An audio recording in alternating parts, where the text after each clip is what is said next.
Bueno, seguimos aquí en Matutino Su Mundo. Bueno, señores, sabemos que en Haití se está dando una situación extraña, rara. No vemos los organismos internacionales, regionales, expresándose alrededor de esta incursión, digamos, paramilitar, porque estos mercenarios, estos sicarios por paga, yo no sé en qué nomenclatura del derecho internacional y el derecho de guerra se aplica, pero para eso hemos llamado a nuestro consultor de cabecera en los temas geopolíticos e internacionales, Alfredo de la Cruz. Profesor, buenos días. Buenos días, Graimer, un placer estar completo. Buenos días. Este tema, Alfredo, que no se ha explicado como en el orden del derecho internacional. ¿Cómo es que esto funciona? De que mercenarios para ir a resolver un tema particular de un país. Bueno, gracias por la invitación, Graimer. Mira, los contratistas militares privados no están contemplados en el derecho internacional, pero sí están contemplados en Estados Unidos en su legislación. Se necesita una licencia para ejercer esas funciones. Pero la Convención de Ginebra sobre la guerra habla de los mercenarios, de los combatientes ilegales. Mientras los contratistas militares privados no empuñen las armas y participen en combate y se dediquen a labores de salvamento, rescate, reconstrucción y eso, si son capturados por bandos rivales, pues se benefician del Estatuto de Ginebra y son catalogados como prisioneros de guerra, lo que conlleva un mejor trato. Ahora bien, si esos contratistas militares privados empuñan las armas, que por lo general son desplegados en zonas conflictivas, donde hay guerra de guerrilla urbana, si son capturados en acción de combate, automáticamente pierden la protección del Estatuto de Ginebra y se convierten en mercenarios. Son combatientes ilegales y por tanto son catalogados como mercenarios.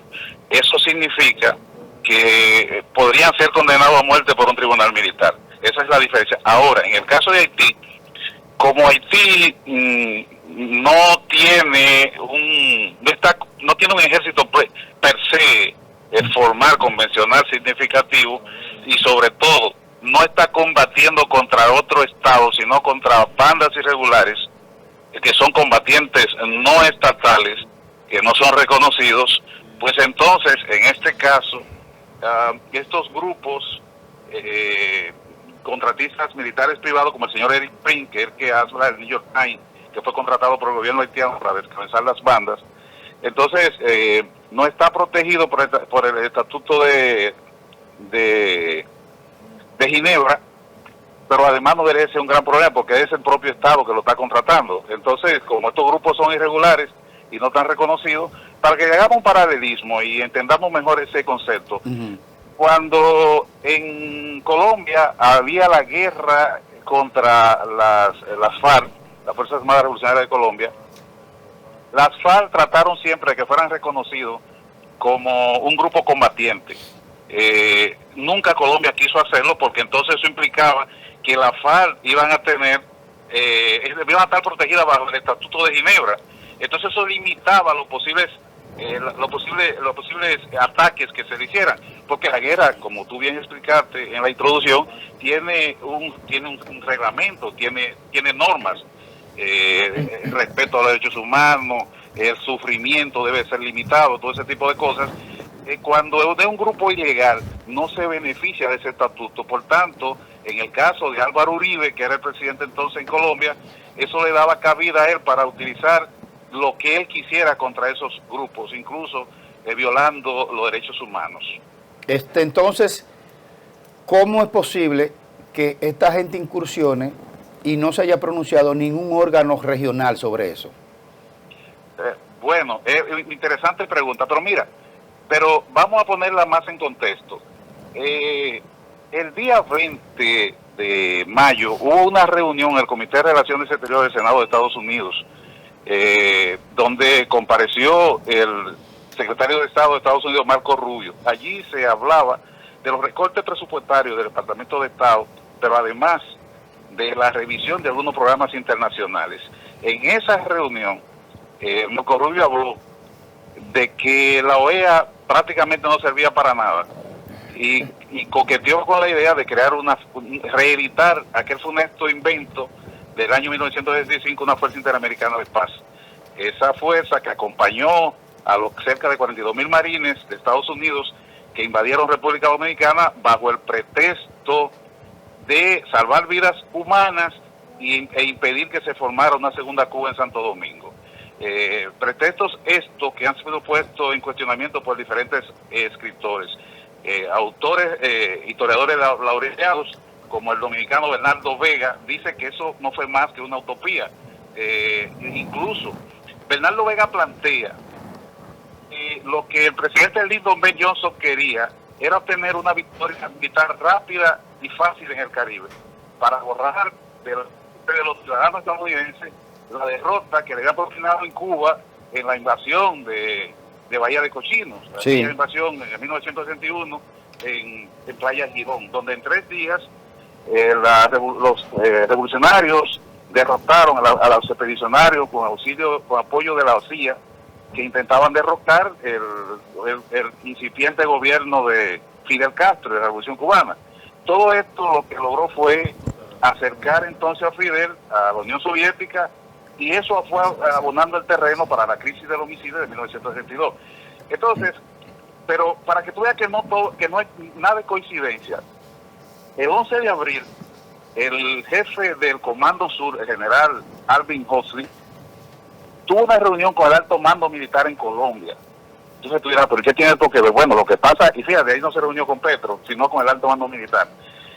Lo que pasa es que el grupo, las Fuerzas Armadas de Colombia son tal vez, muy probablemente, el grupo militar latinoamericano que más experiencia tenga en la lucha contra el terrorismo y enfrentando de manera exitosa las guerras de guerrilla y la guerra urbana. sí. Entonces, si tú chequeas, agarra todo esto en todo, una mirada holística, tú te recordarás que esa Fuerza Interamericana de Paz se creó para apoyar esa intervención de Estados Unidos. Entonces, la pregunta aquí sería, si se crea una Fuerza Interamericana de Paz ahora, nueva vez, ¿quién sería el país latinoamericano que pondría los soldados? Pero además, ¿cuáles son los países que pondrían el dinero? En ese sentido, estaría más próximo a que Colombia pudiera engrosar la fila de esa potencial Fuerza Interamericana. La pregunta del día en este tema, la pregunta del millón, como decían en algunos programas, esta incursión de mercenarios puede finiquitar a las bandas haitianas.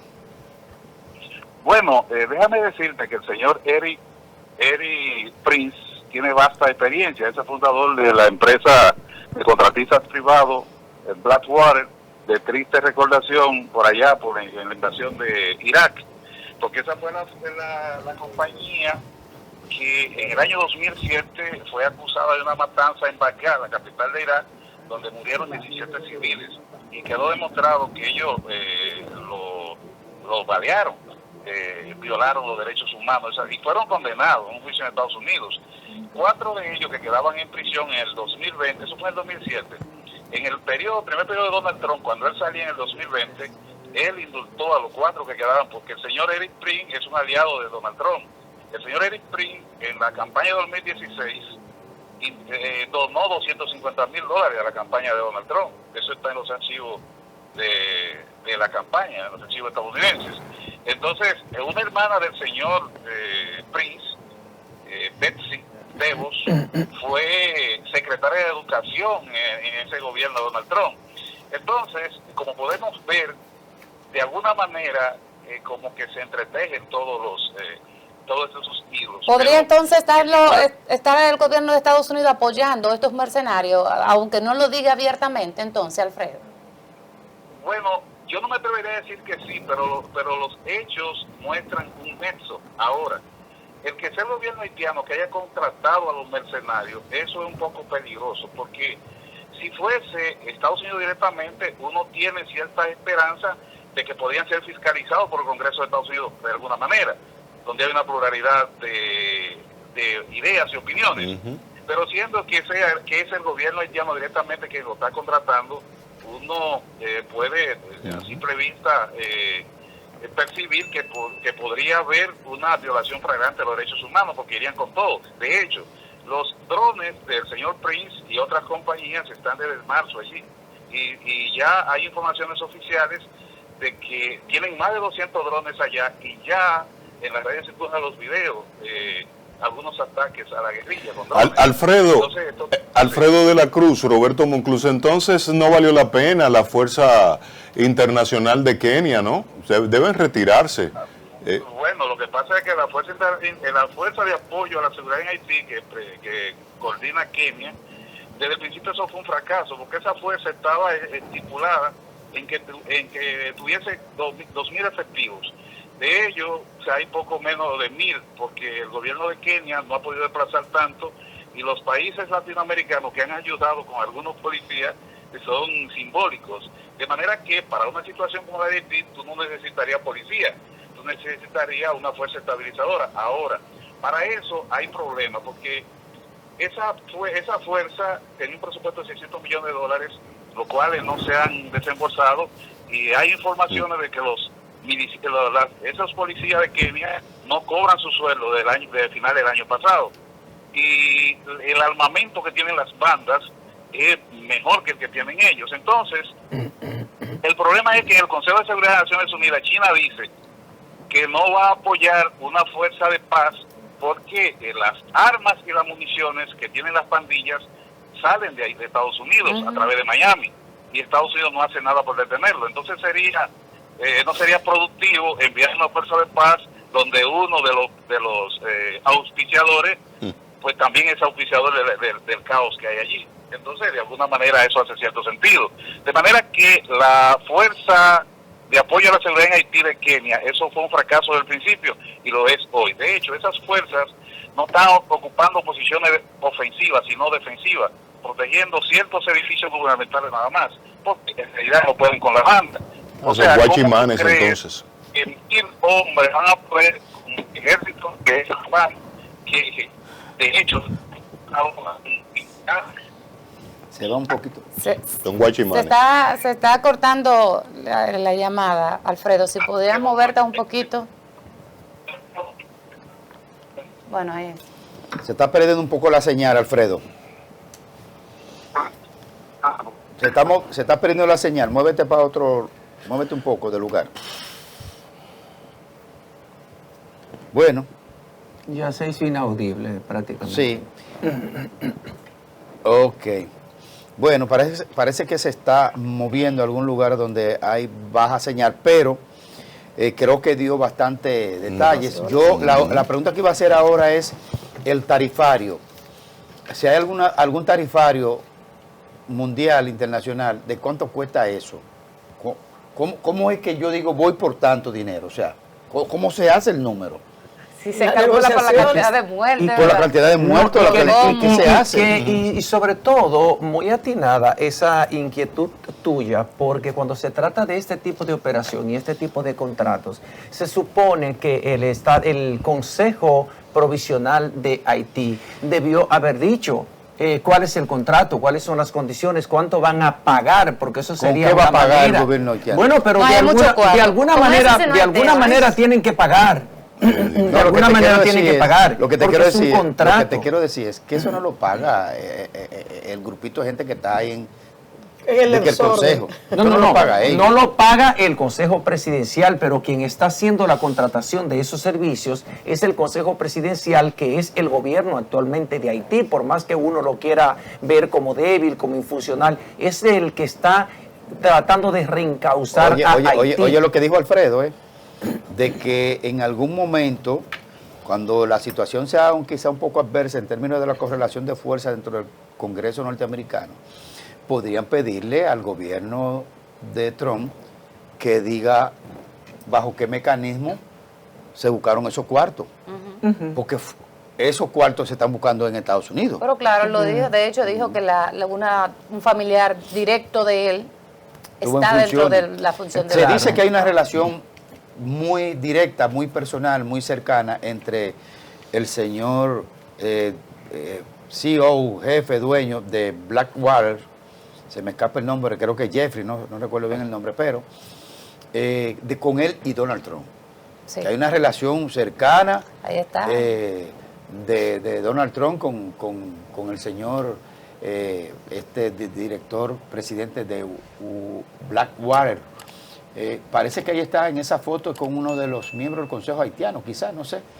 Pero bueno, ese señor blanco que está ahí es el jefe de la empresa de mercenarios que cobra por paga para resolver problemas en territorio, es decir, por matar gente.